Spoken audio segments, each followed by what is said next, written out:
Sigurno se pitate kako smo to postigli, pa vratimo se na početak.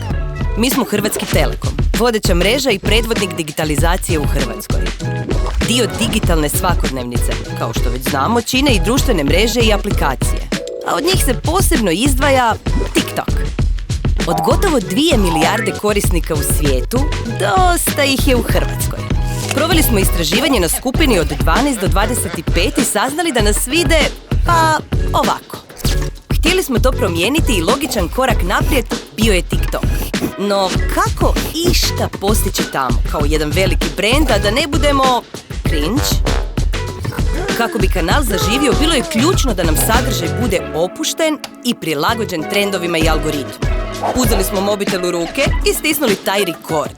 Od prve sekunde je način rada bio skroz drugačiji, baš kao što je TikTok skroz drugačiji kanal. Svaki član tima posvetio se svakom videu maksimalno. A kako znamo da smo skužili TikTok i da je ispalo jako cool? Oglašavanje na TikToku nije moguće, pa smo morali biti kreativni i iskoristiti sve mogućnosti koje se nude. Na kraju smo u nešto više od godine dana došli do zaista super brojki.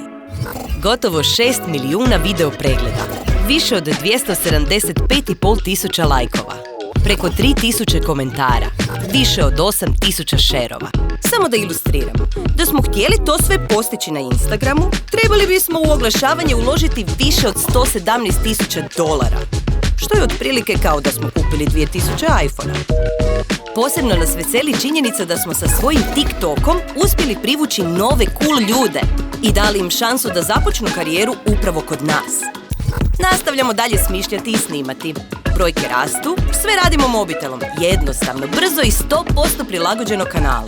Kreirali smo sadržaj kao nikad do sad i rezultati su nas oduševili. Pokazali smo da pratimo što nam korisnici govore i što vole vidjeti na For You page-u.